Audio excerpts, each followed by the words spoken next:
Your presence makes these stories worth sharing. We'd love to hear, which part of the world are you joining us from? Let us know. Now, let's dive into today's story. Chapter 1. The Opportunity. Maxwell Porter hunched over his laptop at the kitchen table, his coffee long gone cold. The email from Helix Dynamics had arrived 3 hours ago, and he still couldn't believe it. After 15 years of grinding away at mid-level engineering positions, watching younger colleagues leapfrog past him into management, Maxwell finally had a shot. Regional Operations Director, he whispered, scrolling through the details again. The salary was nearly triple what he made now. A company car, comprehensive benefits, relocation assistance to Denver. The front door opened, and Vanessa strode in wearing designer workout gear that had never seen a drop of sweat. Her honey blonde hair was perfectly styled, not a strand out of place. She dropped her purse on the counter and frowned at Maxwell. Still on that computer? I thought you were going to fix a garage door today. Maxwell looked up, unable to contain his excitement. I got it, Ness. The Helix job. They want you to come in tomorrow for the final interview. Vanessa's eyes widened. Helix Dynamics? The one in Denver. She crossed the kitchen and peered over his shoulder at the screen. Max, that's incredible. For a moment, Maxwell saw a flicker of the woman he'd fallen in love with 20 years ago.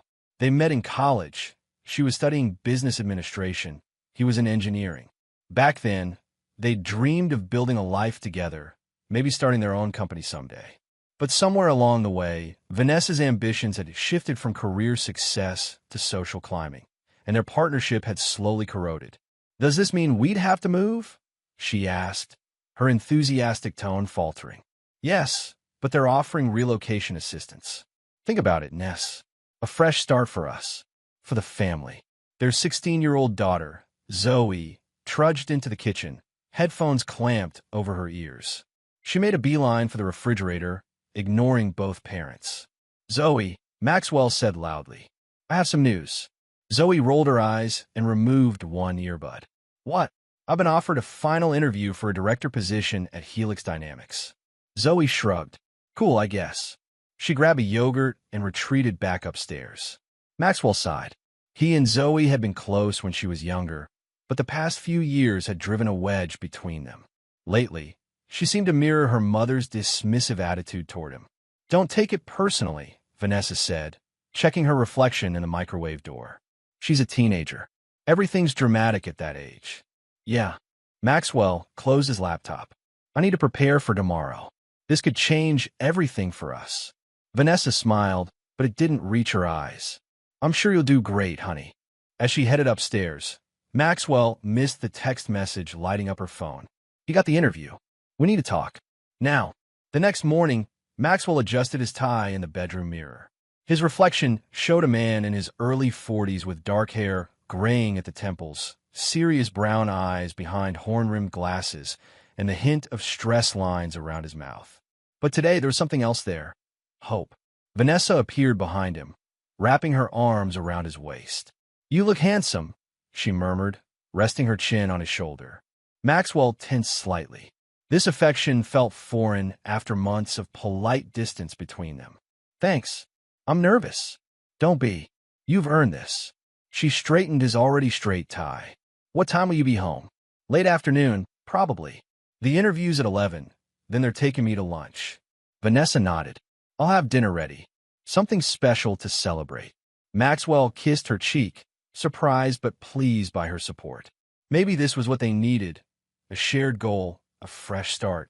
As he headed downstairs, he spotted Zoe sitting at the kitchen counter, scrolling through her phone. Surprisingly, she wasn't wearing headphones. Good luck, Dad, she said without looking up. Hope you get it. Maxwell smiled. Thanks, kiddo. See you tonight. The drive to Helix Dynamics regional office took 40 minutes. Maxwell rehearsed answers to potential questions, breathing deeply to calm his nerves. This wasn't just a job. It was redemption, a chance to prove himself after years of being overlooked. The interview went better than he could have hoped. The hiring manager, Diane Forrester, was impressed with his technical knowledge and leadership philosophy. They discussed his vision for streamlining operations, his experience with cross-functional team management, and his ideas for improving vendor relationships. I have to say, Maxwell, Diane said as they wrapped up lunch, you're exactly what we're looking for. I just need to run things by the executive team, but I expect we'll have an offer for you by the end of the week. Maxwell could hardly contain his elation on the drive home. He called Vanessa, but she didn't pick up. He left a voicemail instead, sharing the good news. He walked through the front door just after 4, expecting to find Vanessa preparing the celebration dinner she'd promised. Instead, the house was quiet. Ness? Zoe, he called out. He found Zoe in the living room, sprawled on the couch with her laptop. Where's your mom? He asked. Zoe shrugged. She had to run errands. Said she'll be back soon. She glanced up. How'd the interview go? Great. Really great. Maxwell loosened his tie. They're going to make an offer. Something flickered across Zoe's face. Concern? Fear? She quickly looked back at her screen. That's good, I guess. Maxwell frowned. You guess? Zoe, this is a huge opportunity for our family. Yeah, but Denver? All my friends are here. My school. Everything. She slammed her laptop shut. But whatever. It's not like my opinion matters. Before Maxwell could respond, she stormed upstairs, leaving him standing alone in the living room, his victory suddenly tasting bitter. Chapter 2. Shadows of Doubt. 3 days later, Maxwell still hadn't received the promised offer from Helix Dynamics. Each time he checked his email or phone, anxiety gnawed at him. Had he misread Diane's enthusiasm? Had another candidate edged him out? Maybe you should call them, Vanessa suggested over breakfast, barely looking up from her phone. She'd been unusually attentive since his interview, asking detailed questions about the company and the position. I don't want to seem desperate, Maxwell replied, pushing his eggs around his plate. Diane said by the end of the week. That's today. Well, sitting here stressing won't help. Vanessa stood and rinsed her coffee cup. I'm meeting Audrey for brunch. Try to get out of the house. Clear your head. Maxwell nodded absently. He planned to work on his resume, just in case. Have fun. After Vanessa left, Maxwell retreated to his home office, a converted corner of the basement with a desk and a bookshelf. He was updating his LinkedIn profile when his phone rang. The caller ID showed Helix Dynamics. His heart pounded as he answered. Maxwell Porter speaking. Maxwell, this is Diane Forrester. Her voice sounded strained. Do you have a moment to talk? Of course, Maxwell said, his mouth going dry. I'm not sure how to say this, but we've decided to go in another direction with the regional director position. Maxwell felt like he'd been punched in the stomach. I see. May I ask why? I thought the interview went well. There was a long pause. It did. Extremely well. But we received a call yesterday that raised some concerns. A call? From whom? Another pause. From your wife? Actually, the room seemed to tilt. My wife. Yes. She called and declined the position on your behalf. She said you'd reconsidered due to family obligations. Maxwell gripped the phone so hard his knuckles turned white. I didn't. When we expressed surprise, she recommended another candidate. Someone named Preston Holbrook. She said he was a family friend with extensive qualifications. The name hit Maxwell like a freight train. Preston Holbrook, Vanessa's college boyfriend, the one she occasionally mentioned with a distant look in her eyes, the successful investment banker who'd chosen his career over her. There's been a misunderstanding, Maxwell said, struggling to keep his voice steady. I never authorized my wife to speak on my behalf, and I certainly didn't decline the position. I suspected something wasn't right, Diane said softly. That's why I'm calling directly, but I'm afraid it's too late. We've already extended an offer to Mr. Holbrook, and he's accepted. Maxwell closed his eyes, trying to process the betrayal. I understand. Thank you for telling me. After hanging up, he sat motionless, his mind racing. Why would Vanessa sabotage his career opportunity? And why recommend Preston, of all people?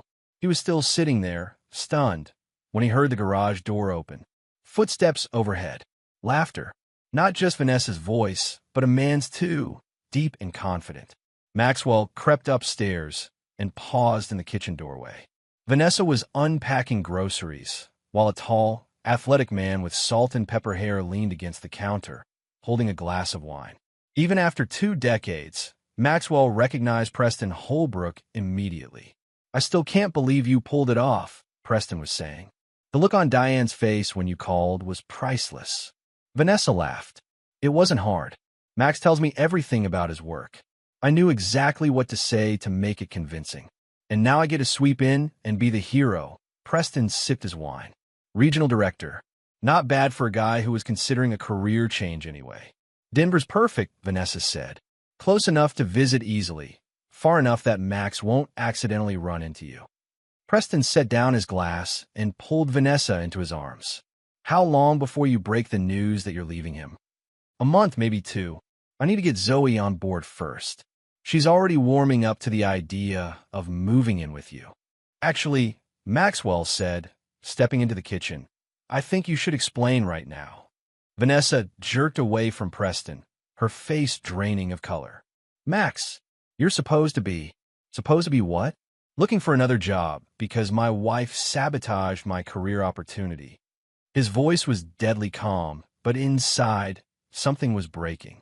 Or maybe I'm supposed to be oblivious to the fact that my wife and daughter are planning to leave me for her ex-boyfriend? Preston straightened to his full height, a good 3 inches taller than Maxwell. Now, Porter, let's be reasonable. Get out of my house, Maxwell said, his tone leaving no room for argument. Preston glanced at Vanessa, who nodded slightly.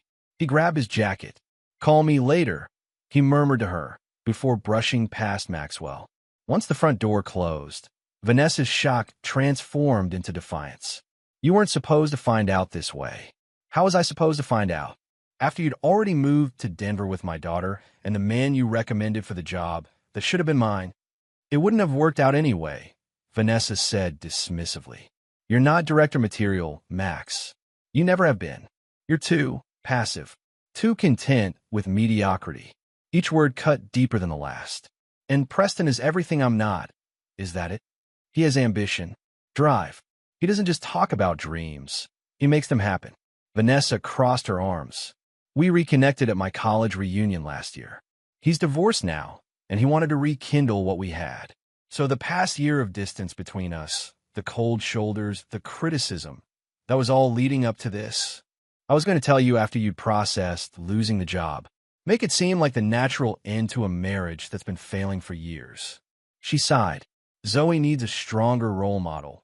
Max, someone who can set her up for success, not us. She gestured vaguely at their modest home. The mention of Zoe reignited Maxwell's anger. Does our daughter know about this scheme? The call to Helix? Vanessa hesitated. She knows Preston and I are together. She knows we're planning a future that includes her. As if on cue, Zoe walked through the front door, freezing when she saw the tension between her parents. What's going on? She asked, dropping her backpack. Your mother was just explaining how she and Preston Holbrook have been planning to destroy my career and our marriage, Maxwell said coldly. Zoe's eyes darted to Vanessa. You told him? I thought we agreed to wait.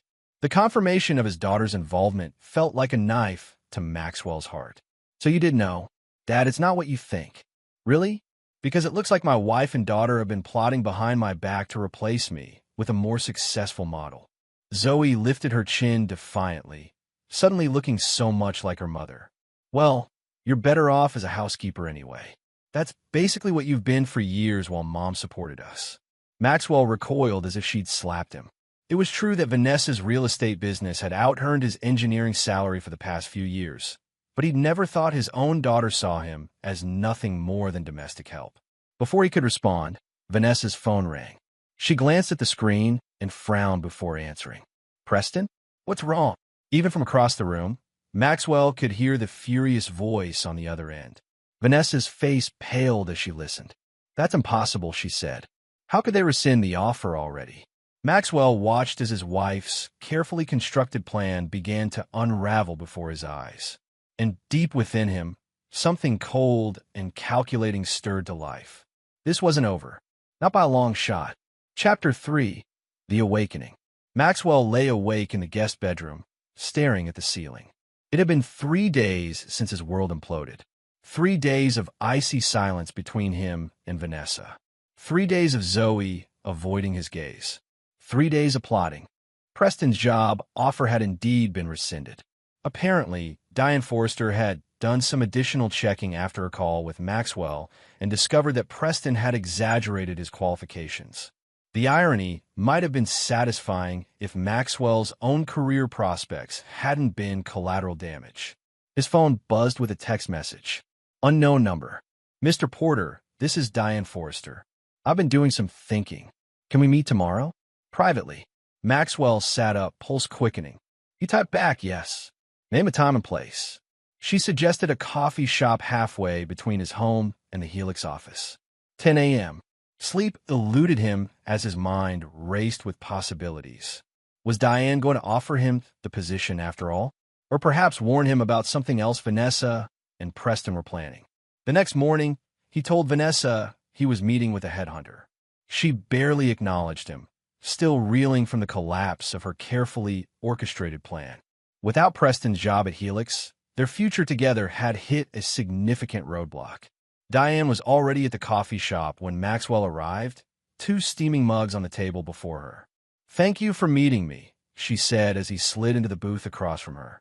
"I appreciate you reaching out." Maxwell wrapped his hands around the mug. "I assume this is about the regional director position?"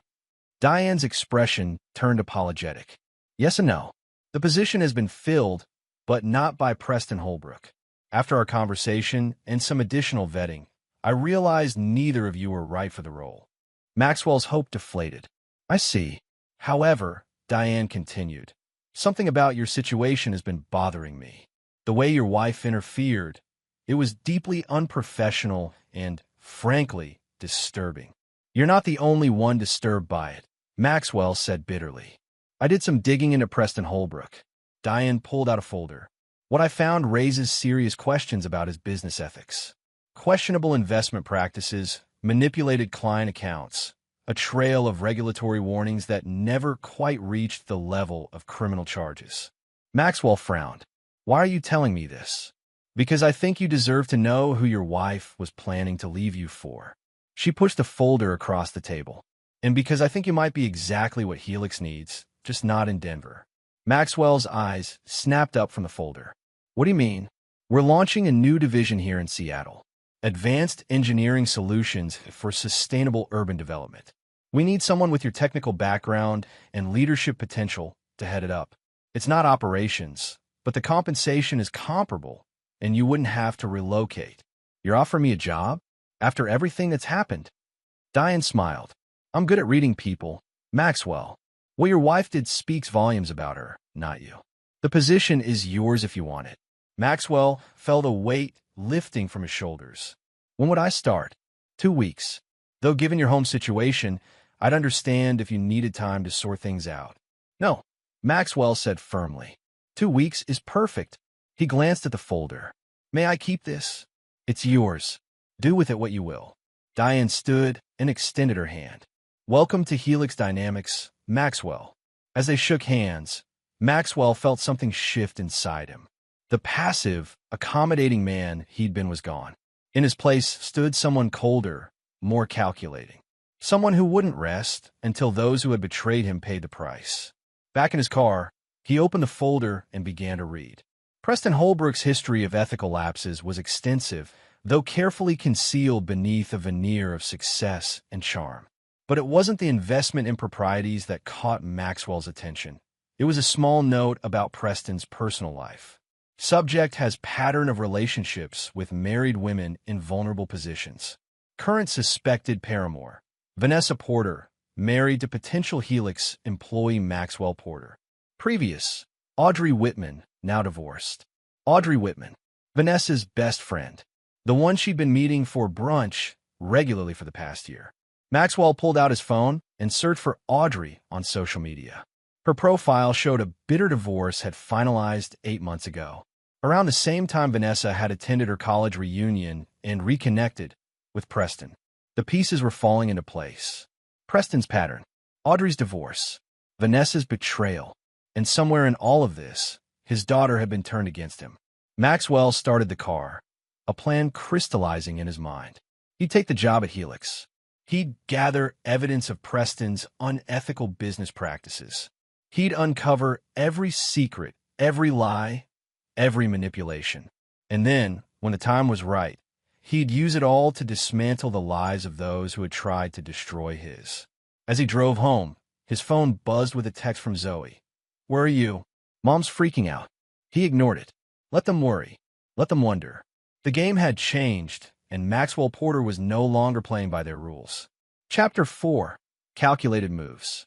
2 weeks into his new position at Helix Dynamics, Maxwell settled into his corner office with a view of Elliott Bay.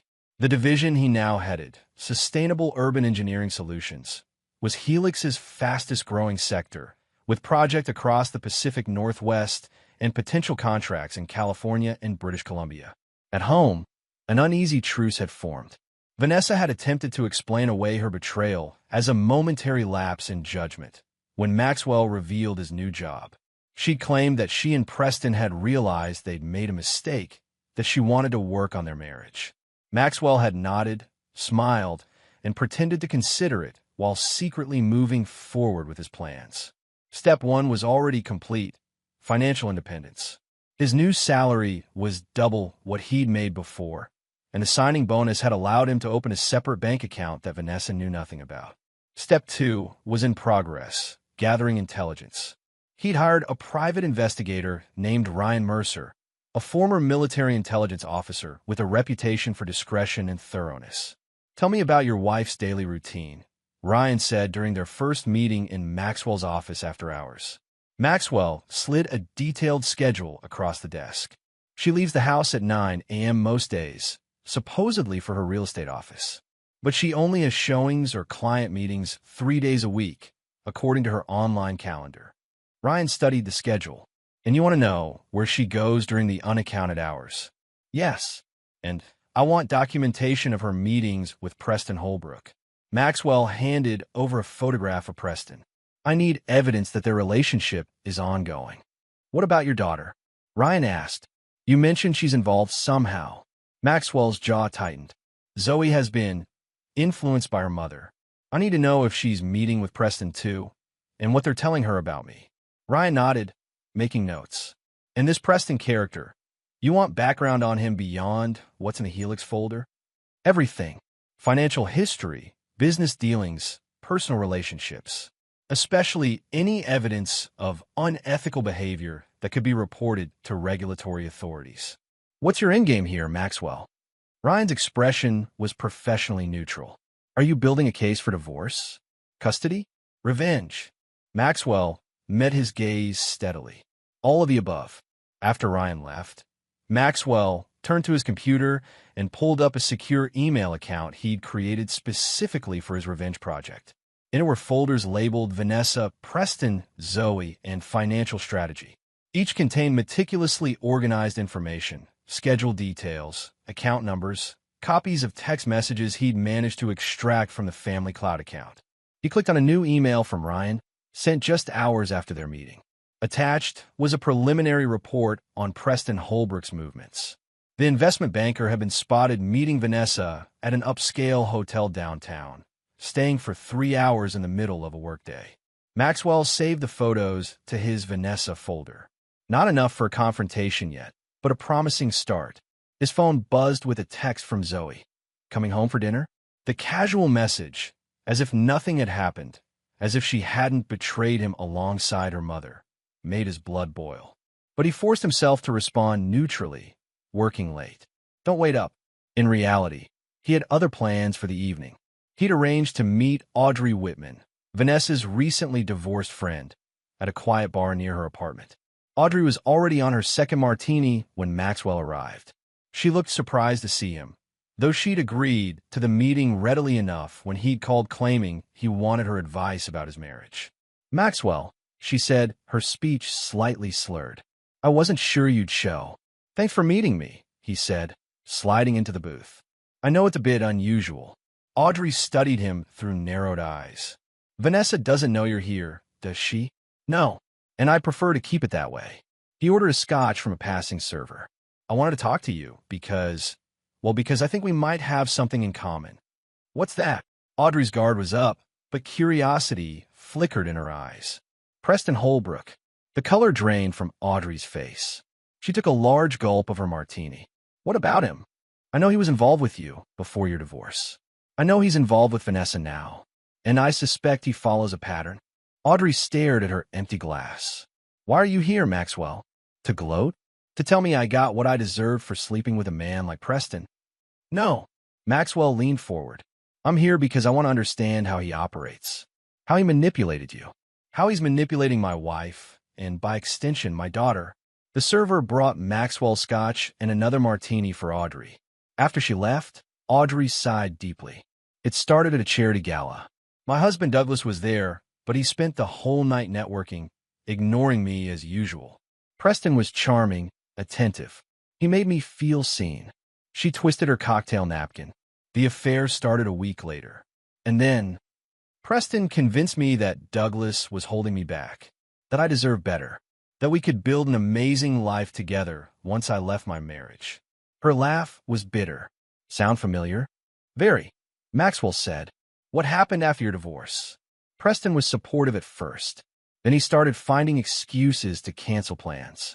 Then I found out about, she stopped abruptly. About Vanessa? Audrey nodded miserably. He claimed they'd reconnected innocently at her college reunion, but I found messages going back months before that. She looked up at Maxwell, her eyes red-rimmed. I tried to warn her, but she wouldn't listen. Said their situation was different. Said they had a special connection that I wouldn't understand. And now you're alone. While Preston moves on to his next target, Maxwell observed. Story of my life. Audrey downed half her fresh martini. Douglas took everything in the divorce. The house, most of our savings. All I got was this crappy apartment and alimony that barely covers the rent. Maxwell saw an opportunity. What if you could get some of that back? What if Preston faced consequences for his actions? Audrey's eyes narrowed. What are you suggesting? I'm gathering information on Preston. His business practices, his pattern with women like you and Vanessa. I could use someone on the inside, someone who still has access to certain circles. You want me to spy for you? Audrey seemed more intrigued than offended. I want us to help each other. Maxwell slid a business card across the table. Think about it. If you decide to join me, call this number. It's a secure line. Back in his car, Maxwell added notes to his phone about his meeting with Audrey. Another piece in place. If she agreed to help, she could provide access to social circles where Preston operated, potentially uncovering more victims of his predatory pattern. His phone buzzed again. Vanessa, where are you? It's after 9. He typed back. Client meeting ran long. Home in 30. The lie came easily now, just like they had for her. When he arrived home, the house was quiet except for the sound of the TV in the living room. Vanessa was curled up on the couch, scrolling through her phone. She looked up when he entered. Productive day? She asked, her tone carefully neutral. Very. Maxwell hung his coat in the closet. New project is taking off faster than expected. That's great. Vanessa hesitated. Zoe was hoping to talk to you about college applications. She's considering engineering programs. Maxwell hid his surprise. Zoe had never expressed interest in engineering before. Is that so? She admires your new position. I think she's reconsidering her options. A test, then, to see if he still cared about Zoe's future. To see if he could be manipulated through his love for his daughter. I'll talk to her this weekend, Maxwell said, keeping his tone casual. Though if she's serious about engineering, she should start with Stanford. Best program on the West Coast. Vanessa smiled, seemingly satisfied that he'd passed her test. That's what I told her. She's worried about her math grades, though. I could help her with that. Another piece of the puzzle. Keep Zoe close. Understand what Vanessa and Preston had been telling her.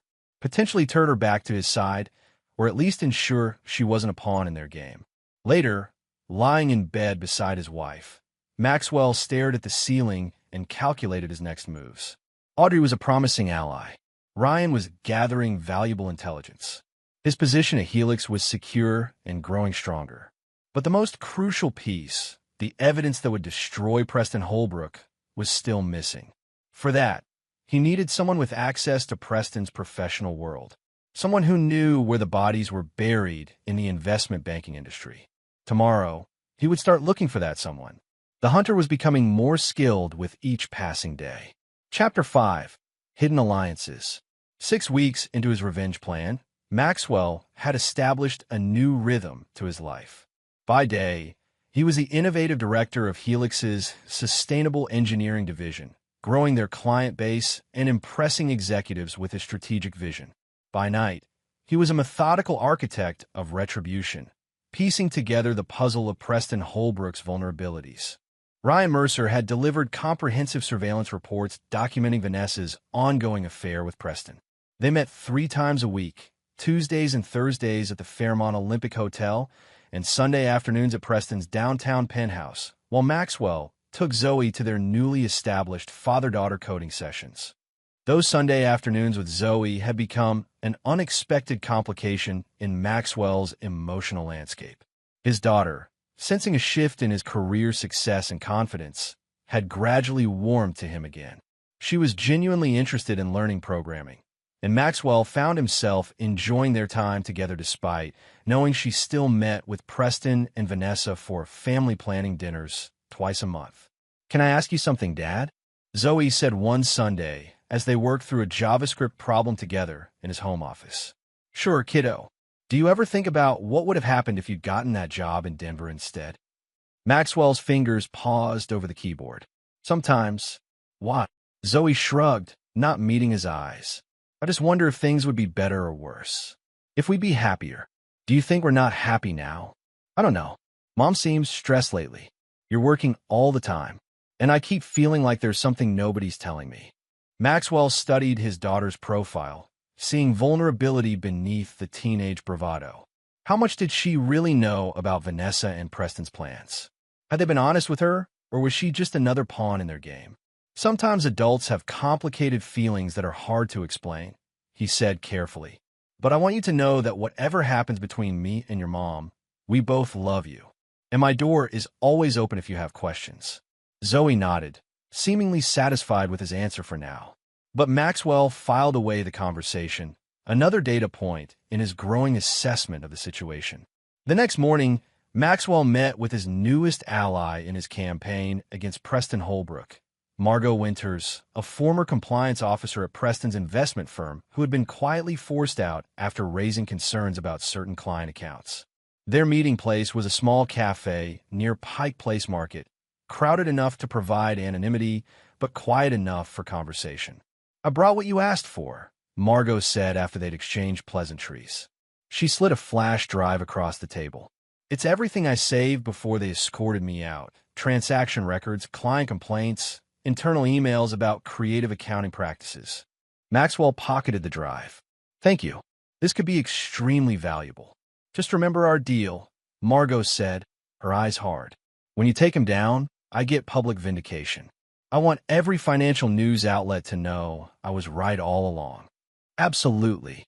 Maxwell sipped his coffee. "Have you heard anything from your former colleagues about Preston's current activities?" Margot leaned forward. "That's actually why I wanted to meet in person. There's a rumor that Preston's starting his own boutique investment firm, targeting high-net-worth individuals with exclusive investment opportunities. Within the next 2 months. He's quietly recruiting clients from his current firm, including," she hesitated, "including your wife. Word is she's liquidating some real estate holdings to become an early investor." Maxwell felt a cold fury settle in his chest. Vanessa was planning to invest in Preston's new venture? With what money? Their joint savings? The college fund they'd established for Zoe? "Do you know how much she's planning to invest?" Margot shook her head. "But Preston's minimum buy-in is $500,000, and he's promising early investors a 20% return within the first year, which is impossible without cooking the books," Maxwell concluded. "Exactly. It has all the hallmarks of a Ponzi scheme. New investor money paying returns to early investors, while Preston schemes off the top." Maxwell nodded, his mind racing with possibilities. "This changes the timeline. I need to move faster." "What's your plan?" Margot asked. "You'll know when it happens," Maxwell replied. "But I think it's time to involve the Securities and Exchange Commission. Anonymously, of course." Back at his office, Maxwell plugged in Margot's flash drive and began sifting through the files. The evidence of Preston's unethical practices was damning. Manipulated returns, hidden fees, misleading investment prospectuses. But it was one particular folder labeled Holbrook Personal that caught Maxwell's attention. Inside were records of Preston's personal investments, including partnerships in several limited liability companies with ambiguous names. Maxwell cross-referenced these against property records and discovered that one of the LLCs owned the very penthouse where Preston met with Vanessa on Sundays. More interesting was an LLC called Horizon Ventures that had purchased a beachfront property on Whidbey Island 6 months ago, right around the time Preston had reconnected with Vanessa at her college reunion. Maxwell pulled up the property listing. 5 bedrooms, private beach access, panoramic views of Puget Sound. The perfect retreat for a newly formed family. He called Ryan immediately. I need surveillance on a property. He provided the address. I want to know if Vanessa and Preston have visited it together and whether my daughter has been there too. Next, he contacted his financial advisor and, without explaining why, ensured that all joint accounts with Vanessa now required dual authorization for withdrawals over $10,000. He also quietly moved his personal portion of their savings, approximately $300,000, into his private account at a different bank. That evening, Vanessa was waiting for him when he got home, a rare homemade dinner on the table and candles lit. What's the occasion? Maxwell asked, loosening his tie. No occasion. Just thought we could use a nice evening together. Vanessa poured wine into 2 glasses. You've been so busy with the new job. I feel like we hardly see each other anymore. Maxwell accepted the glass, studying his wife's face. She seemed nervous, her smile a little too bright. Where's Zoe? Sleepover at Brianna's house. It's just us tonight. Over dinner, Vanessa kept the conversation light. Neighborhood gossip, a new restaurant she wanted to try, a movie she thought they might enjoy together. But Maxwell could sense her building toward something. Finally, as they were finishing dessert, she reached for his hand across the table. I've been thinking a lot about us lately. About the future. Have you? Maxwell worked to keep his tone neutral. Yes, and I think we need a fresh start. Together. What did you have in mind? Vanessa's eyes lit up. I found a most amazing property on Whidbey Island. Beachfront, incredible views. It would be the perfect weekend getaway for now, and maybe a retirement home down the road. Maxwell felt a surge of cold satisfaction. She was laying the groundwork, trying to get him to help finance the very property Preston had already purchased as their love nest. Sounds expensive, he observed. It is, but with your new position in my real estate business, we could manage it. And I've been researching investment opportunities that could help us afford it even faster. What kind of investment opportunities? Vanessa hesitated for just a moment. A former client is starting a boutique investment firm. Minimum buy-in is high, but the projected returns are impressive. I was thinking we could use part of our savings as an initial investment. How much were you thinking? Maxwell asked, sipping his wine. 500,000? Vanessa watched his face carefully. I know it sounds like a lot, but we have almost 800,000 between our various accounts. And with a 20% return. That's quite ambitious, Maxwell interrupted. Who's the investment manager? A flicker of unease crossed Vanessa's face. His name is Preston Holbrook. He's very well regarded in the industry. Preston Holbrook? Wasn't that the name of your ex-boyfriend? The one you recommended for the Denver job? Vanessa faltered. Yes, that's right. I didn't make the connection immediately. The lie was so blatant that Maxwell almost laughed. Instead, he nodded thoughtfully. I want to meet him before we invest that kind of money. Maybe the 3 of us could have dinner. Of course, Vanessa said quickly, relief evident in her voice. I'll arrange it. Perfect. Maxwell raised his glass in a toast. To new opportunities. Vanessa clinked her glass against his, unaware that she had just walked into the first phase of his trap. Later that night, after Vanessa had fallen asleep, Maxwell sent a series of encrypted messages to Margot, Ryan, and Audrey, outlining the next steps in his plan. The pieces were aligning perfectly. Now it was time to accelerate the endgame. Chapter 6, Counterpoint. The restaurant Vanessa chose for their dinner with Preston was Canlis, Seattle's most prestigious fine dining establishment, with panoramic views of Lake Union and a wine list that ran to dozens of pages. Maxwell arrived 10 minutes early, purposely selecting a moment when Vanessa was in the restroom to approach the table where Preston sat alone. Preston Holbrook, Maxwell said, extending his hand. We finally meet properly. Preston stood, his handshake firm, his smile not quite reaching his eyes. Maxwell, Vanessa's told me so much about you. Funny, she's told me almost nothing about you, Maxwell replied pleasantly, taking a seat. Beyond the fact that you're starting an investment firm and looking for $500,000 of our money. Preston's smile tightened. I understand your caution. It's a significant investment, but I think you'll find the opportunity compelling once I walk you through the prospectus. I look forward to it. Maxwell flagged down a server and ordered a Macallan 18. Tell me, how did you and Vanessa reconnect? After the college reunion, I mean. A flicker of surprise crossed Preston's face. She mentioned that? Of course. We don't keep secrets from each other. Preston recovered quickly. We ran into each other at a charity event a few months after the reunion. Got to talking about old times, career paths. One thing led to another, and now here we are, discussing a business opportunity. Indeed, Maxwell noted Preston's practice deflection. And this business opportunity, is it related to the Whidbey Island property your LLC purchased 6 months ago? Preston's hand froze midway to his water glass. Before he could respond, Vanessa returned to the table, her face lighting up at the sight of the two men together. You've met. Wonderful. She slid into her seat beside Preston, an unconscious tell that Maxwell noted. Have you had a chance to discuss the investment yet? We were just getting to that, Maxwell said smoothly, though I was curious about Preston's other real estate holdings. He was telling me about a beautiful property on Whidbey Island. Vanessa's smile faltered momentarily, her eyes darting to Preston. Oh, I didn't realize you had property there. Preston cleared his throat. It's a recent acquisition, through one of my investment vehicles. Actually, it's not far from the property you were looking at. What a coincidence, Maxwell commented, watching the silent communication passing between his wife and her lover. The dinner proceeded with Preston delivering a well-rehearsed pitch about his new investment firm, Apex Capital Partners. He emphasized exclusive access to pre-IPO companies, private equity opportunities, and high-yield bonds unavailable to typical investors. The projected returns were impressive and highly improbable. 20% annual returns with minimal risk. Maxwell questioned, deliberately playing the skeptical but intrigued potential investor. That's substantially better than market average. It's about access, Preston explained.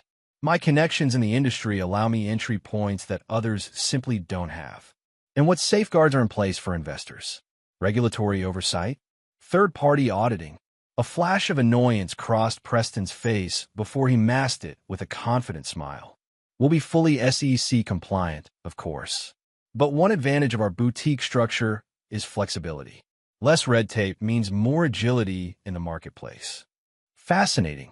Maxwell sipped his scotch. I'd like to see the complete prospectus, along with your personal investment track record for the past 5 years. For due diligence. Preston hesitated. Some of that information is proprietary, but I can certainly provide an overview. Preston has an impeccable reputation, Vanessa interrupted, placing her hand on Maxwell's arm. Everyone in the industry knows his results speak for themselves. Nevertheless, Maxwell said, gently removing her hand, I'd like to see the numbers before committing our savings. The rest of the dinner passed in a dance of politeness layered over tension. Preston continued his sales pitch while avoiding specific questions. Vanessa alternated between enthusiastic support of Preston's venture and anxious glances at Maxwell. And Maxwell played his role perfectly. Interested but cautious, asking just enough questions to appear engaged without revealing his knowledge of their affair or their plans. As they waited for the valet to bring their cars, Preston pulled Maxwell aside. I understand your hesitation, he said in a low voice. But this opportunity won't be available for long. I have several other investors ready to commit. I'm sure you do, Maxwell replied. But I never rush financial decisions, especially when they involve my family's future. Preston's smile tightened. Of course. Family first. Always.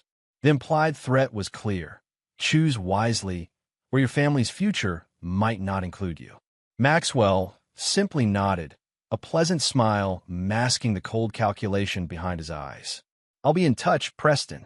Very soon. 3 days later, Maxwell's plan shifted into high gear.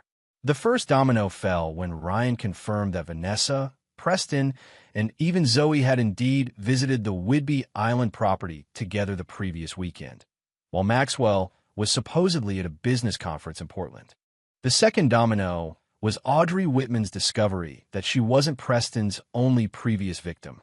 Through her social connections, she'd identified 3 other women with similar stories. All successful professionals who divorced their husbands at Preston's urging, invested in his exclusive opportunities, and been discarded once their funds were depleted. The third and most critical domino was Margot Winter's analysis of the flash drive data, which revealed that Preston had been systematically misrepresenting investment returns and siphoning client funds for years. The evidence was circumstantial but compelling, enough for the SEC to take interest. Maxwell assembled his allies at a private room in an unassuming restaurant in Bellevue, away from their usual haunts. Ryan, Audrey, and Margot sat around the table, each with a folder containing their part of the plan. "First, I want to thank you all for your help," Maxwell began. "What we're about to do will have significant consequences for everyone involved, including potentially ourselves. If anyone wants to back out, now's the time." No one moved. "Good." Maxwell opened his laptop. "Here's where we stand. Preston is planning to launch Apex Capital Partners in 2 weeks. He's recruited 15 investors so far, including my wife, who has been attempting to access our joint savings without my knowledge." "Has she succeeded?" Margot asked. "No. I've secured our assets, though she doesn't know that yet. She believes the transfer is being processed." Ryan flipped through his surveillance photos.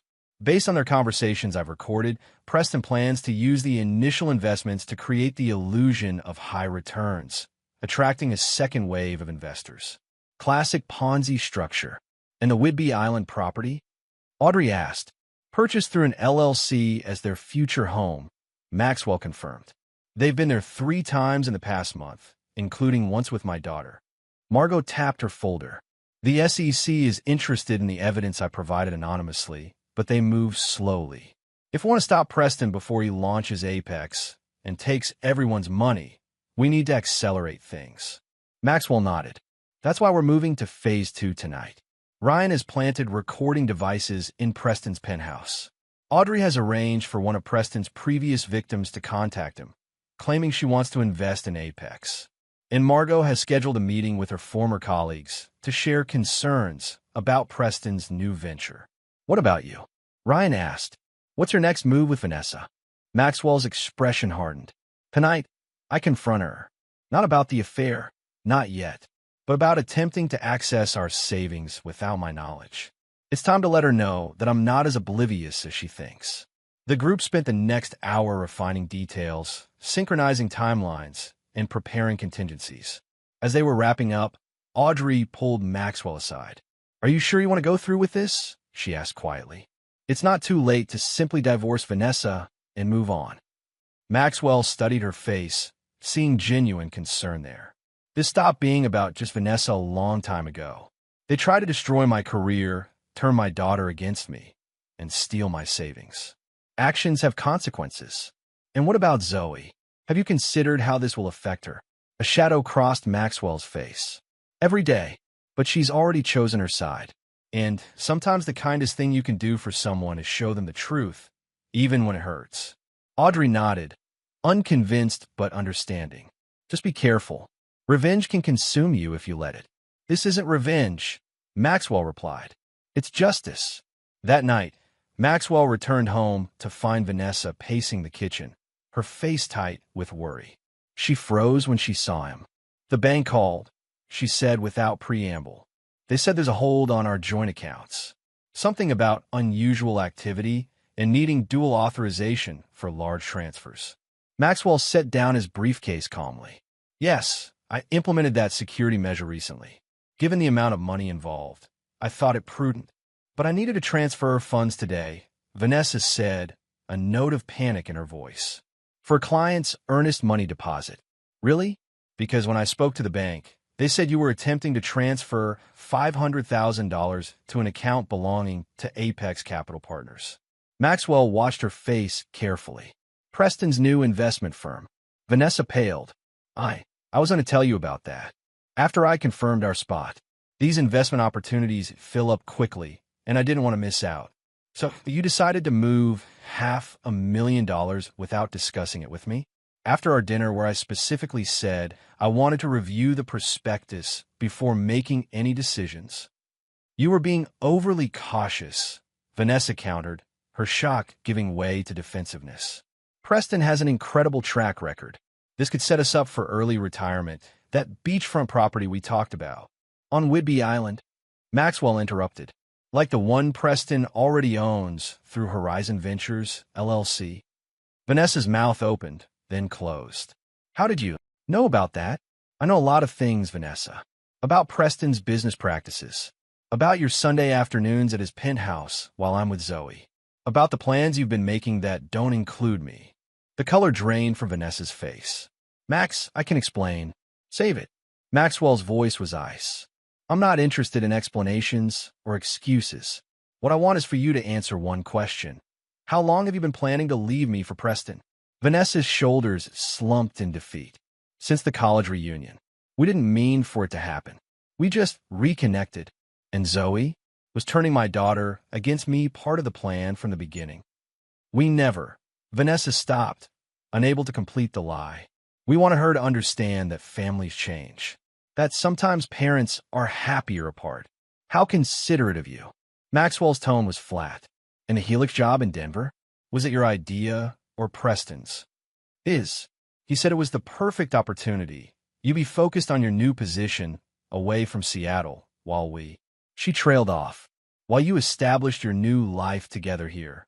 Maxwell finished for her. With my money and my daughter. Vanessa looked up, tears in her eyes. It wasn't supposed to happen like this. You weren't supposed to find out until we were ready. Until you drained our accounts and positioned Preston as Zoe's new father figure, Maxwell corrected. Well, I have news for you, Vanessa. Your plan has failed. The accounts are secured. And Preston Holbrook's house of cards is about to come crashing down. What are you talking about? Vanessa's voice rose. What have you done? Maxwell smiled, a cold expression that didn't reach his eyes. Nothing yet, but in exactly 1 week, Preston's career will be over, his assets frozen, and his freedom in jeopardy. The SEC doesn't look kindly on investment fraud. You're bluffing, Vanessa said, but uncertainty crept into her voice. Am I? I guess we'll find out. Maxwell turned toward the stairs. Oh, and don't bother trying to warn him. My sources at the SEC are already monitoring his communications. As he headed upstairs, Vanessa called after him. What about us? What about our marriage? Maxwell paused on the landing. That's entirely up to you now, Vanessa. You can either distance yourself from Preston immediately, or you can go down with him. Your choice. In the guest bedroom that had become his sanctuary, Maxwell sent a text message to Ryan. First confrontation complete. She'll contact Preston immediately. Record everything. The reply came seconds later. Already on it. Surveillance in place. She's calling him now. Maxwell smiled grimly as he prepared for bed.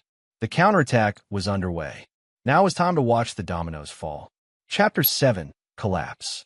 The week following Maxwell's confrontation with Vanessa unfolded exactly as he'd planned. Panic had set in among his targets, accelerating the very behaviors that would lead to their downfall.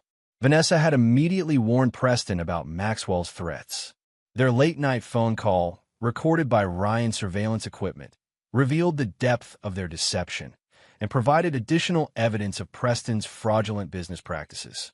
He knows everything, Vanessa had sobbed into the phone. About us, about Whidbey Island, about Apex. He said the SEC is involved. Did he mention specific allegations? Preston had asked, his voice tight with controlled fear. Investment fraud. He said your assets would be frozen within a week. That's impossible. He's bluffing. Even if he had evidence, the SEC moves at a glacial pace. What if he's not bluffing? What if he really does have connections at the SEC? Preston's response had been revealing. Then we accelerate our timeline. I'll move the existing client funds offshore tomorrow. We'll push forward with Apex's launch, collect the initial investments, and be out of the country before the SEC can act. Those recorded words were now in the hands of the SEC Enforcement Division, along with the comprehensive evidence package Maxwell and his allies had compiled. The investigation that might have taken months had become an urgent priority. On Monday morning, 5 days after Maxwell's confrontation with Vanessa, the first public blow landed. The Seattle Times business section ran a small but pointed article questioning the legitimacy of Apex Capital Partners, citing anonymous industry sources concerned about unrealistic promised returns and the principal's history of regulatory warnings. Preston called an emergency meeting with his prospective investors that evening, assuring them that the article was merely a smear campaign by jealous competitors. Vanessa stood by his side, vouching for his integrity and reaffirming her own commitment to invest. What they didn't know was that Audrey Whitman had planted a loyal ally among the investors, another of Preston's former victims who is now working with Maxwell's team. She recorded the entire meeting, capturing Preston's increasingly desperate assurances and outright misrepresentations. On Tuesday, the second blow fell. 3 of Preston's former colleagues at his investment firm, carefully cultivated by Margot Winters, came forward with concerns about his past handling of client accounts. They didn't make public accusations, but their carefully worded statements to industry contacts created a ripple of doubt throughout Seattle's financial community. By Wednesday, 4 of Preston's 15 prospective investors had pulled out of Apex. Vanessa reported this to Maxwell during one of their increasingly tense dinners, attempting to gauge his reaction. "It's strange," she said, pushing food around her plate. Suddenly, everyone's questioning Preston's credentials, almost as if someone is orchestrating a campaign against him. Maxwell sipped his wine. The investment world is built on confidence. Once that's shaken, it's hard to restore. "You wouldn't know anything about this, would you?" Vanessa's eyes narrowed. "I told you what would happen," Maxwell replied evenly. "Whether you believe me or not is your choice." Zoe, who had been quiet throughout dinner, looked up sharply. "What are you guys talking about?" "Nothing, honey," Vanessa said quickly. "Just some business issues Preston is dealing with." "Preston?" Zoe repeated. "You mean the guy you're leaving Dad for?" The question hung in the air like a thunderclap. Vanessa's fork clattered onto her plate. "Zoe, that's not. I don't know what you've heard, but—" "Save it, Mom." Zoe pushed back from the table. "I'm not stupid. I've seen the way you look at him.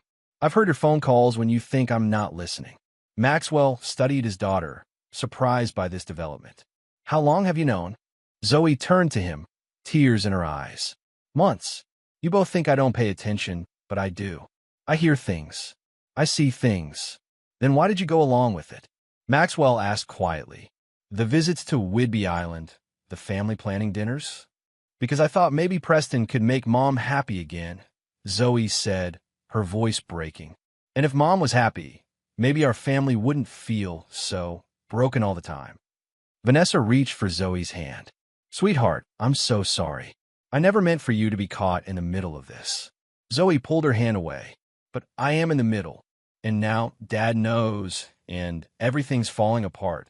And it's all just—" She stood abruptly. "I can't do this right now." As she fled upstairs, Maxwell and Vanessa sat in stunned silence. "Are you satisfied?" Vanessa finally asked, her voice bitter. "Now you've turned Zoe against me too." "I didn't turn anyone against you," Maxwell said quietly. "You did that yourself." The next morning, Thursday, the third and most devastating blow landed. The SEC announced a formal investigation into Preston Holbrook's investment activities, citing credible evidence of securities fraud and misappropriation of client funds. His current firm placed him on immediate administrative leave, and financial news outlets ran the story prominently. Preston called Vanessa in a panic. Maxwell, anticipating this, had ensured that Ryan surveillance covered their conversation. "It's happening," Preston said, his voice tight with fear. "Just like Porter said it would. The SEC showed up this morning. They've frozen my accounts, seized my files. What are we going to do?" Vanessa asked, clearly terrified. "We stick to the contingency plan. The offshore accounts are still secure. We just need to lay low until this blows over." "Blows over?" "Preston, this is the SEC. This doesn't just blow over." "Trust me," Preston said, his voice hardening. I've dealt with regulatory issues before. The key is having enough liquid assets to fight back with high-powered attorneys, which is why I need you to secure that investment capital we discussed. Your $500,000. There was a long pause before Vanessa responded. I told you, Max put a hold on our joint accounts. I can't access that kind of money. What about your personal accounts? Your real estate commission fund? That's barely $100,000. And I need that for living expenses if things don't work out with Max. Preston's tone turned cold. So you're backing out. When I need you most. I'm not backing out, Vanessa protested. I just need time to figure out how to get the money without raising suspicions. Time is exactly what we don't have, Preston snapped. The SEC is moving faster than they should be able to.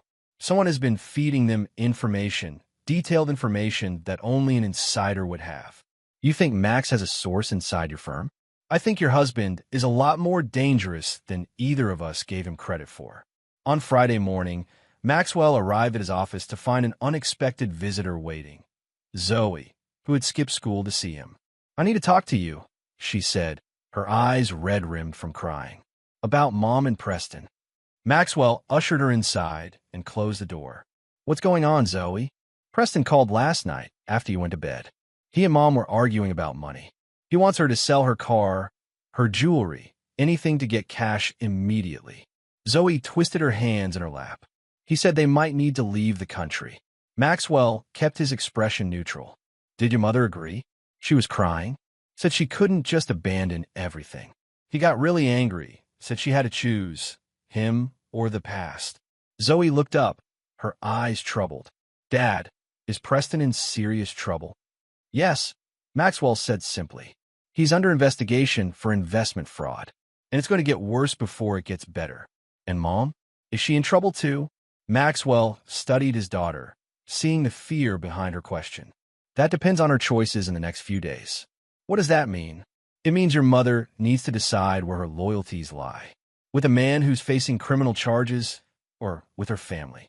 Zoe swallowed hard. And if she chooses him? Maxwell reached across the desk and took his daughter's hand. Then we'll face that together.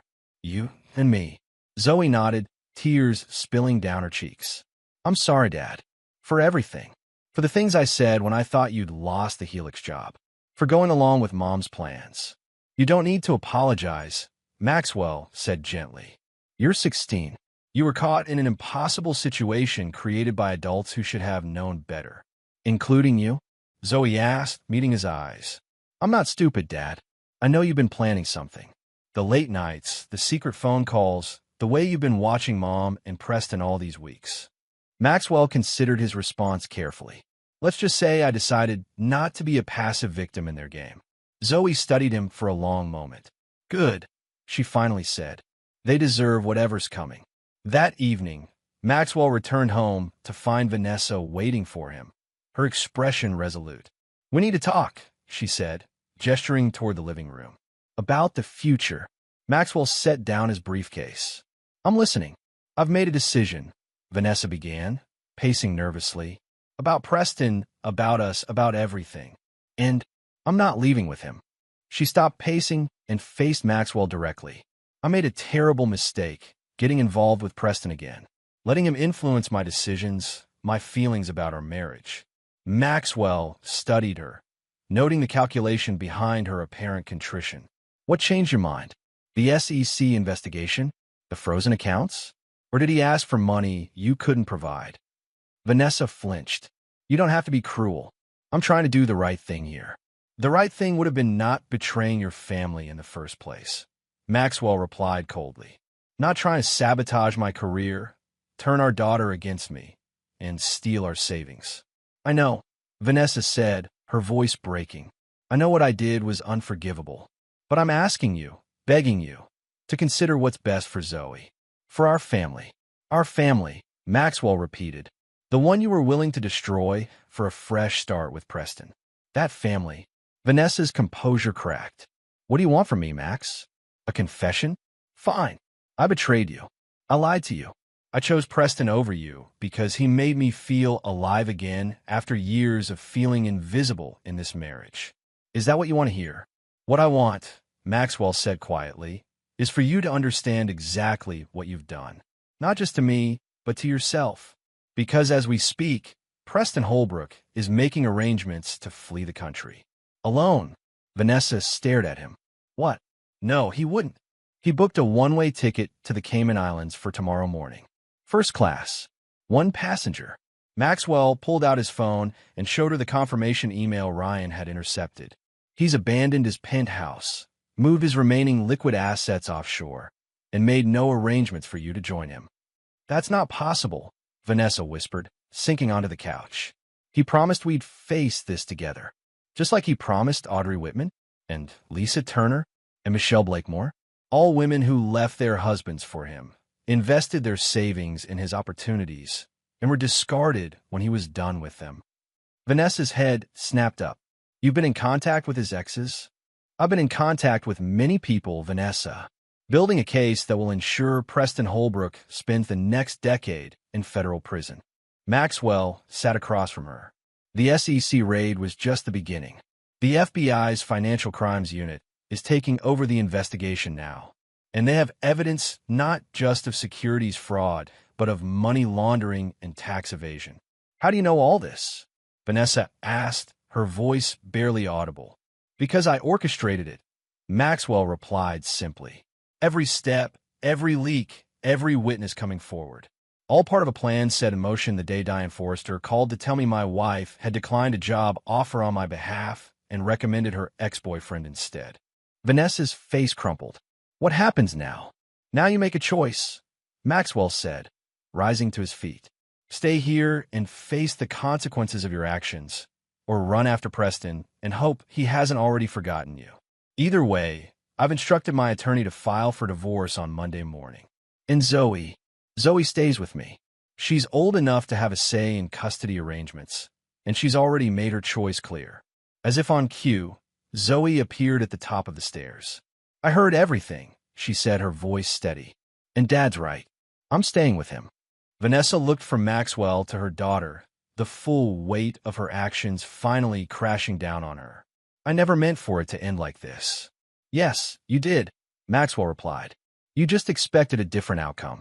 As he turned to head upstairs, leaving Vanessa sobbing on the couch, Maxwell felt no satisfaction, no triumph. Only a cold certainty that justice was finally being served. Chapter 8. Revelations. By Sunday evening, Preston Holbrook was in FBI custody, apprehended at Seattle-Tacoma International Airport as he attempted to board his flight to the Cayman Islands.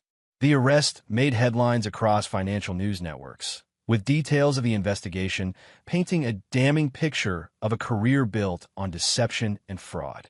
Maxwell watched the news coverage from Ryan Mercer's office, where his team had gathered to witness the culmination of their efforts. Margot Winters raised a glass of champagne and toast. To justice served, she said, her eyes bright with vindication. And to the man who made it happen. Maxwell accepted the praise with a nod, but his thoughts were elsewhere. He'd left Vanessa at home that morning, still reeling from the revelations of the previous days and facing the imminent disintegration of her life as she knew it. Zoe had chosen to spend the day with friends, needing space from both parents as she processed her own feelings about the situation. What's next for you, Maxwell? Audrey asked, studying his distant expression. After the divorce is finalized. Professionally, I have a division to build a helix, he replied. Personally, he shrugged. One day at a time.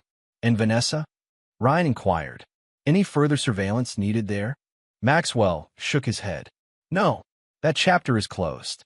The divorce will proceed, and she'll face whatever financial fallout comes from her association with Preston. But she wasn't the primary target. Speaking of financial fallout, Margot interjected, my sources at the SEC say they're expanding the investigation to include all of Preston's associates and accomplices. They'll be interviewing Vanessa this week. Let them, Maxwell said. I've ensured she wasn't directly involved in his fraudulent activities. She may lose social standing and credibility, but she won't face criminal charges. Audrey raised an eyebrow. That's surprisingly merciful, given what she did to you. It's not mercy, Maxwell clarified. It's pragmatism. She's still Zoe's mother. and Zoe has been through enough without having to visit a parent in prison. The gathering broke up shortly after, each of Maxwell's allies returning to their lives, changed in various ways by their involvement in Preston's downfall. Ryan had secured new high-profile clients impressed by his discreet intelligence work. Margot had been contacted about a compliance officer position at a prestigious financial firm, her vindication making her expertise suddenly valuable again. And Audrey had begun dating one of the attorneys involved in building the case against Preston, finding unexpected connection and shared purpose. Maxwell drove home through the rain-slicked streets of Seattle, contemplating the swift dismantling of the life he'd known just months ago. The house he was returning to would soon be sold as part of the divorce settlement. His daughter was struggling to rebuild trust in both parents. His professional success at Helix was shadowed by the personal turmoil that had driven it. Vanessa's car was gone when he arrived home, a note on the kitchen counter explaining that she was staying with her sister for a few days to clear her head.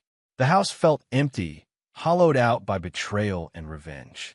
Maxwell poured himself a scotch and settled in his home office, surrounded by the evidence of his meticulously executed plan.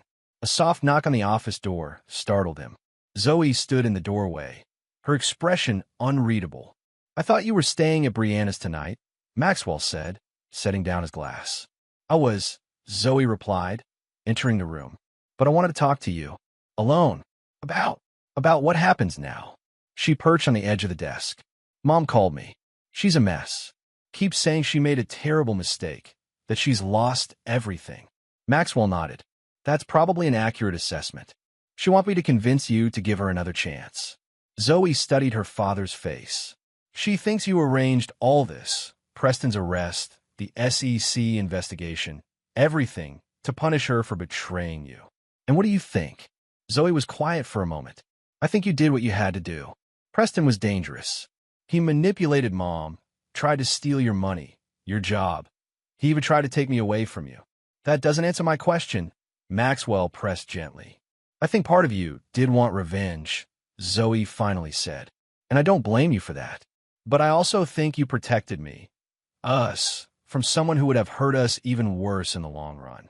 Maxwell reached out and squeezed his daughter's hand. "I never wanted you caught in the middle of this, Zoe. I know, but I was always going to be in the middle. That's where kids end up when their parents' marriage falls apart." She sighed. "Are you really going through with the divorce?" "Yes. Even if Mom begs for forgiveness? Even if she proves Preston was manipulating her too?" Maxwell considered his answer carefully. "There are some betrayals you can't come back from, Zoe. This is one of them. Your mother and I might eventually find a way to co-parent effectively, but our marriage is over." Zoe nodded, accepting this truth more easily than Maxwell had expected. "What about the house? Where will we live?" "I've been looking at condos downtown near my office. More manageable than this place and closer to your school." He hesitated. "But if you'd prefer something else." "No, that sounds good." Zoe offered a small smile. "A fresh start, right?" "Right." After Zoe went to bed, Maxwell sat alone with his thoughts, reviewing the events that had led to this moment. The revenge he'd orchestrated had been complete and devastating. Preston Holbrook faced years in prison. Vanessa had lost not only her lover, but her reputation in the social circles she valued so highly. The life they planned together had disintegrated in a matter of days. Yet Maxwell felt no triumph, no sense of victory. Only a hollow certainty that he'd done what was necessary to protect himself and his daughter from people who had been willing to destroy them without remorse.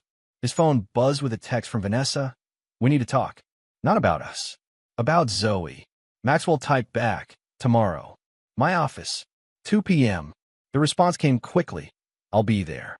Setting his phone aside, Maxwell closed the file on Preston Holbrook for the last time. That chapter was finished.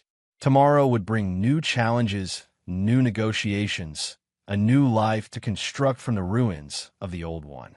And he would face it all with the same calculated determination that had guided his revenge. No longer the passive man who could be manipulated and discarded. No longer willing to forgive those who had betrayed his trust. A man transformed by betrayal into something harder, colder, and ultimately more powerful. The rain intensified outside, drumming against the windows like applause for a performance well executed. Maxwell raised his glass in silent acknowledgement of the man he had become, a man who would never again be anyone's victim. Chapter 9. Aftermath. 6 months after Preston Holbrook's arrest, the landscape of Maxwell Porter's life was almost unrecognizable. The divorce had been finalized with surprising efficiency, thanks in part to Vanessa's diminished will to fight after the public humiliation of her association with Preston and the loss of her daughter's trust. Maxwell and Zoe had settled into a sleek downtown condo with floor-to-ceiling windows overlooking Elliott Bay. The Sustainable Urban Engineering Division at Helix Dynamics had grown under Maxwell's leadership, securing contracts across the Pacific Northwest and expanding into California. His professional reputation had soared, untouched by the personal drama that had driven his ambition. On a crisp autumn morning, Maxwell sat in a conference room at Helix, reviewing quarterly projections with his team when his assistant interrupted with an urgent message. "Mr. Porter, there's a call for you from Stillwater Federal Correctional Institution. From Preston Holbrook." The room fell silent. Everyone at Helix knew the broad outlines of the story, how their new division head had been instrumental in exposing a major investment fraud case. What they didn't know were the personal entanglements beneath the professional facade. "I'll take it in my office," Maxwell said calmly, excusing himself. Alone behind his closed door, Maxwell picked up the phone. "This is Porter." "Maxwell." Preston's voice had lost its smooth confidence, replaced by a strained formality. "Thank you for accepting my call. What do you want, Holbrook?" "To propose a deal." Preston paused. "I have information that might interest you." "About Vanessa." Maxwell's grip tightened on the receiver. "I doubt there's anything about my ex-wife that would interest me at this point. What about the fact that she's been visiting me in prison? That she still believes we have a future together once I'm released?" A cold smile crossed Maxwell's face. "Is that supposed to surprise me? Vanessa made her choice months ago. Her continued poor judgment is no longer my concern. What if I told you she's been selling off assets that should have been included in your divorce settlement? Assets she's hidden from the court." This caught Maxwell's attention. Not for the financial implications. He had more than enough. But for what it revealed about Vanessa's continued deception. "Go on." "She liquidated an investment account in her mother's name last month. Nearly $250,000 that should have been declared in the divorce proceedings."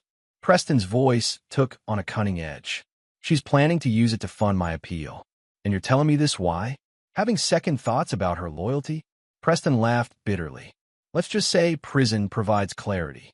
Vanessa's usefulness to me is limited now, and my sentence might be reduced if I cooperate with ongoing investigations, including providing evidence of Vanessa's financial fraud," Maxwell concluded. "Exactly. But I'd rather make a private arrangement with you first. Information in exchange for your support with the prosecutor's office." Maxwell leaned back in his chair, contemplating the offer. "What kind of support?" "A statement acknowledging that I was forthcoming about additional financial improprieties, that I've shown remorse and a willingness to make amends." "You want me to lie for you?" "I want a reduced sentence," Preston corrected. "And you want to ensure Vanessa faces consequences for trying to cheat you and the court. Seems like our interests align for once." Maxwell considered the proposal. He had no interest in helping Preston reduce his 8-year sentence for securities fraud. But the information about Vanessa's hidden assets could be valuable leverage in the ongoing negotiations about Zoe's college fund. "Here's my counteroffer," Maxwell said finally. "You provide me with documented proof of Vanessa's hidden assets, account numbers, transaction records, everything. In exchange, I won't actively oppose any legitimate cooperation agreement you reach with prosecutors." "That's it." Preston sounded disappointed. "No support letter? No testimony on my behalf? Take it or leave it, Holbrook. I have no incentive to help you beyond staying neutral." After a moment's hesitation, Preston agreed. "Fine. I'll have my attorney send the documentation to yours. But remember, I held up my end. Unlike every other promise you've ever made," Maxwell observed dryly. "Goodbye, Preston." Later that day, Maxwell met Zoe for lunch at a cafe near her school. At 17, She'd grown more serious over the past months, the family upheaval having accelerated her maturity. She'd thrown herself into her studies, particularly the computer science courses Maxwell had encouraged, and was now applying to engineering programs at top universities. "How was your calculus test?" Maxwell asked as they settled at a corner table. "Aced it," Zoe replied with a small smile. "Mr. Brennan said my proof was the most elegant in the class." "That's my girl." Maxwell regarded his daughter with quiet pride. Despite everything, she'd found her footing. "Have you decided which schools you're applying to early decision?" "Stanford and MIT. Like we discussed." Zoe toyed with her napkin. "Mom wants me to consider NYU too. She says New York would be transformative for me." Maxwell kept his expression neutral. "And what do you think?" "I think she wants me on the opposite coast from you," Zoe said bluntly. "She's still bitter about everything. Your college choice should be based on what's best for your future, not either of your parents' preferences." Zoe nodded. "I know." She hesitated before adding, "Mom's been acting weird lately. Secretive phone calls, meetings with her attorney. She mentioned something about financial restructuring yesterday." Maxwell considered whether to share what he'd learned from Preston, ultimately deciding against burdening Zoe with more family drama. "Your mother's finances are her business now, unless they affect your support or college fund." "That's just it," Zoe said, leaning forward. "She made a comment about my college fund needing to be adjusted because of unexpected legal expenses." "Do you think that means?" "It means nothing," Maxwell interrupted firmly. "Your college fund is secure. I made sure of it." The conviction in his voice seemed to reassure Zoe. They moved on to lighter topics: her upcoming robotics competition, his new project designing sustainable infrastructure for a coastal community, the hiking trip they were planning for spring break. As Maxwell watched his daughter talk animatedly about her future plans, he felt a rare moment of peace. The cost of his revenge had been high: a marriage destroyed, family relationships fractured, a coldness within himself that hadn't existed before. But Zoe was thriving, finding her path despite the upheaval, and he had emerged stronger, more respected professionally, unwilling to be manipulated or taken advantage of again. After lunch, Maxwell returned to his office to find an encrypted email from Preston's attorney had already arrived, containing detailed records of Vanessa's hidden assets. The documentation was comprehensive and damning. Not just the investment account in her mother's name, but 3 other concealed assets, including a vacation property in Palm Springs purchased just weeks before she filed financial disclosure forms in their divorce. Maxwell forwarded the information to his attorney with instructions to use it as leverage in finalizing the remaining financial aspects of the divorce, particularly securing Zoe's college fund beyond Vanessa's reach. He specified that he didn't want criminal charges pursued unless absolutely necessary, not out of mercy, but to avoid further disruption to Zoe's life. Later that evening, his phone rang with a call from an unexpected source, Diane Forrester from Helix Dynamics. "Maxwell," she said when he answered. "I hope I'm not disturbing your evening." "Not at all. What can I do for you, Diane?" "I wanted to give you a heads up before the official announcement tomorrow. The board has approved the expansion of your division into international markets, starting with the Singapore project we discussed last quarter." Maxwell sat up straighter. "That's excellent news." "There's more," Diane continued. "With the expansion comes a promotion. Executive Vice President of Global Sustainable Solutions, reporting directly to the CEO. The position represented a leap several levels up the corporate ladder, far beyond what Maxwell would have thought possible a year ago. "I'm honored, and somewhat surprised at the speed of this decision." "Don't be. Your leadership has transformed that division, and the board recognizes exceptional talent." Diane paused. "Though I have to admit, I never imagined this outcome the day I called to tell you about your wife recommending someone else for the Denver position." "Life takes unexpected turns," Maxwell observed. "Indeed it does. The official offer letter will come tomorrow, but I wanted you to hear it from me first." "Congratulations, Maxwell. You've earned this." After hanging up, Maxwell stood by the floor-to-ceiling windows of his condo, watching the lights of Seattle sparkle across Elliott Bay. The promotion would mean more responsibility, more travel, more influence within Helix. It was everything he'd once dreamed of professionally. His phone buzzed with a text from Vanessa. "We need to talk. Urgently. About financial matters that affect Zoe." Maxwell typed back, "Contact my attorney." All communication goes through him now. Seconds later, another text. "This isn't about the divorce. It's about Preston. He's given you information, hasn't he?" Maxwell didn't respond. Let her worry. Let her wonder exactly what Preston had revealed and how Maxwell planned to use it. The uncertainty would be its own form of punishment. Instead, he called Zoe. "How would you feel about a trip to Singapore next month? The Singapore University of Technology and Design has an excellent engineering program. You might want to tour while we're there." Zoe's excitement was evident in her voice. "Seriously? That would be amazing. Is this for work?" "Yes, but we can extend it into a vacation. Just the two of us." After arranging the details with Zoe, Maxwell poured himself celebratory scotch and returned to the window view. In the reflection of the glass, he barely recognized the man he'd become. Confident, successful, uncompromising. So different from the husband who had arrived home 6 months ago to discover his wife had sabotaged his career opportunity and planned to leave him for her ex-boyfriend. His phone rang again. Vanessa, trying a direct call now that he'd ignored her texts. Maxwell silenced it without answering and added her number to his blocked list. That chapter was closed permanently. Tomorrow would bring the official promotion announcement. Next week, his attorney would use Preston's information to secure the final financial settlement. Next month, he and Zoe would travel to Singapore, beginning a new international phase of his career and her education. The future stretched before him, unencumbered by the betrayals of the past. Maxwell raised his glass in a silent toast to the lesson he'd learned and would never forget. Some debts can only be paid in full, some betrayals never forgiven, and some victories are measured not in what you gain, but in what your enemies lose. As the Seattle skyline twinkled before him, Maxwell Porter embraced the man he had become, a man who would never again be betrayed without exacting a price so complete, so devastating, that those who had crossed him would spend the rest of their lives reckoning with the consequences of their actions. And he regretted nothing. And there you have it.